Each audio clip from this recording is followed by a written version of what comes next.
Shalom, I'm Craig, and today I'll be reading from Genesis 46 through 47 from the Tree of Life version.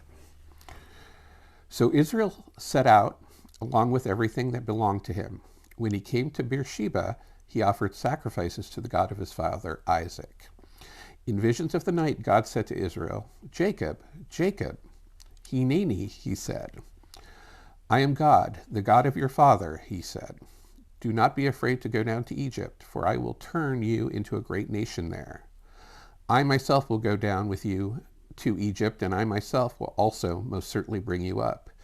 Joseph will put his hands on your eyes." Then Jacob arose from Beersheba, and Israel's sons carried Jacob their father, their little children and their wives, in the carts that Pharaoh had sent to carry him. They also took their livestock and their possessions they had acquired in the land of Canaan, and they came to Egypt.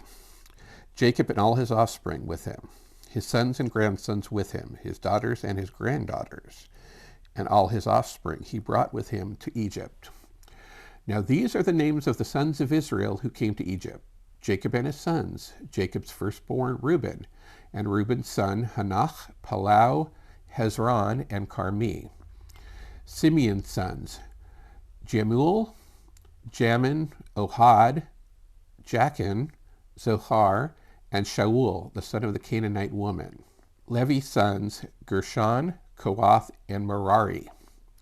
Judah's sons, Onan, Shelah, Perez, and Zerah. Died along with Onan in the land of Canaan. Perez's sons were Hezron and Hamul. Issachar's sons, Tola, Puvah, Eob, and Shimron. Zebulun's sons, Sered, Elon, and Jaleel. These are Leah's sons, whom she bore to Jacob in Padan Aram, along with his daughter Dinah. The tally of all his sons and daughters was 33 people. Gad's sons, Ziphion, Haggai, Shuni, Esbon, Eri, Arodi, and Areli. Asher's sons, Imnah, Ishva, Ishvi, Beriah, and Sarah, their sister. Beriah's sons, Heber and Malachiel. These are the sons of Zilpah, whom Laban gave to Leah, his daughter. She bore these to Jacob, 16 people. The sons of Jacob's wife, Rachel, Joseph, and Benjamin. Manasseh and Ephraim were born to Joseph in the land of Egypt. Asenath, the daughter of Potipharah, priest of On, bore them to him. Benjamin's sons, Bela, Becher, Ashbel, Gera, Naaman, Ehi, Rosh, Mupim, Hupim, and Ard. These are Rachel's sons who were born to Jacob. The tally of all the people was 14. The sons of Dan, Hushim. Naphtali's sons, Yachzeel, Guni, Yezer, and Shalem.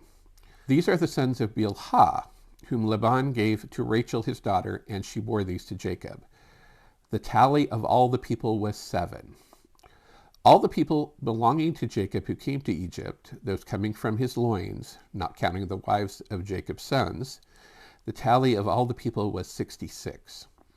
The sons of Joseph who were born to him in Egypt was a tally of 2 people. The tally of all the people belonging to Jacob's house who came to Egypt was 70. Now he sent Judah before him to Joseph to show him the way to Goshen. When they came to the land of Goshen, Joseph harnessed his chariot and went up to Goshen to meet his father Israel. As soon as he appeared before him, he fell upon his neck and wept on his neck for some time. Then Israel said to Joseph, "At this time I am ready to die, after seeing your face in person, for you're still alive." Then Joseph said to his brothers and to his father's household, "I'll go up and tell Pharaoh and say to him, 'My brothers and my father's household, who were in the land of Canaan, have come to me. The men are shepherds, for they've been men who handle livestock, who have brought their flocks and cattle and everything that they possess.' So when Pharaoh calls you and says, 'What is your occupation?' you must say, 'Your servants have been men who handle livestock since the time of our youth until now.' both we and our fathers, so that you can live in the land of Goshen, because every shepherd is loathsome to the Egyptians.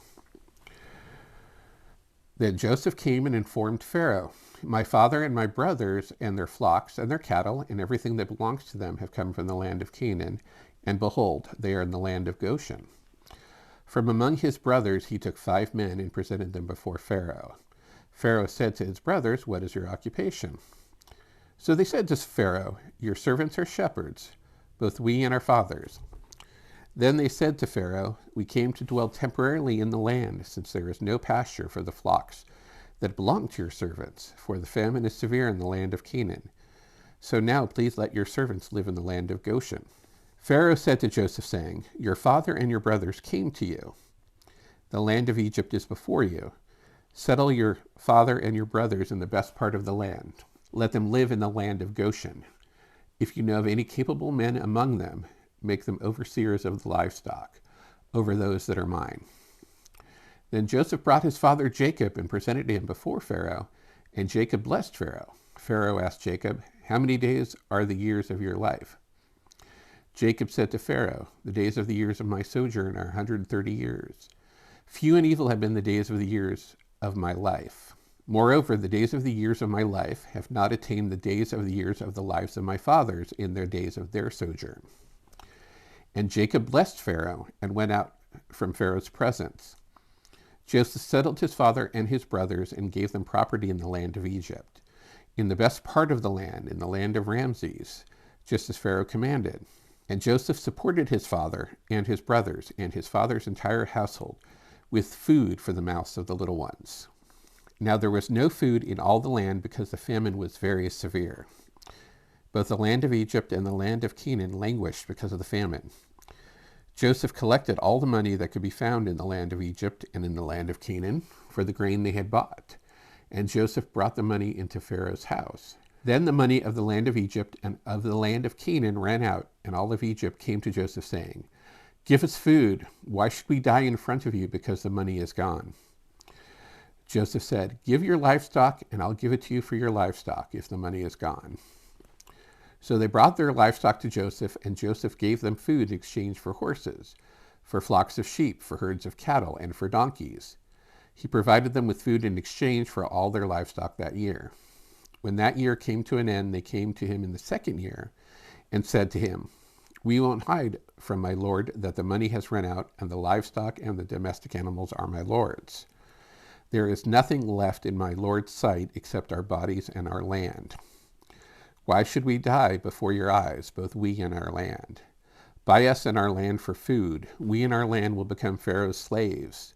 Provide seed so that we may live and not die, and the land won't be deserted. So Joseph bought all the land of Egypt for Pharaoh, because the Egyptians, each one, sold his field, for the famine overcame them. Thus the land became Pharaoh's. He made the people slave from one end of Egypt's border to the other.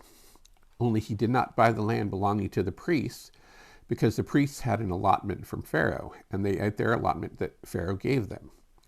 Therefore they did not sell their land. Then Joseph said to the people, behold, I have bought you and your land today for Pharaoh. Here is seed for you, so that you can sow the land. During the harvest you must give a 5th part to Pharaoh, and 4/5 will be for you, for seed for the field, and for your food, and for those in your houses, and for food for your little ones. You saved our lives, they said. We find favor in the eyes of my lord, and we will be Pharaoh's slaves.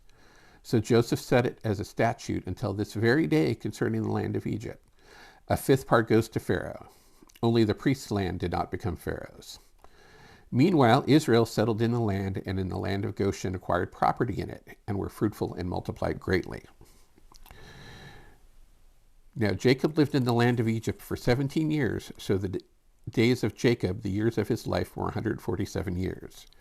As the time of Israel's death drew near, he called for his son Joseph and said to him, if I have found favor in your eyes, please put your hand under my thigh and show me faithful kindness. Please do not bury me in Egypt. When I lie down with my fathers, you must carry me out of Egypt and bury me in their burial place. So he said, I myself will do according to your word. Swear to me, he said. So he swore to him. Then Israel bowed down and worshipped on the head of his staff.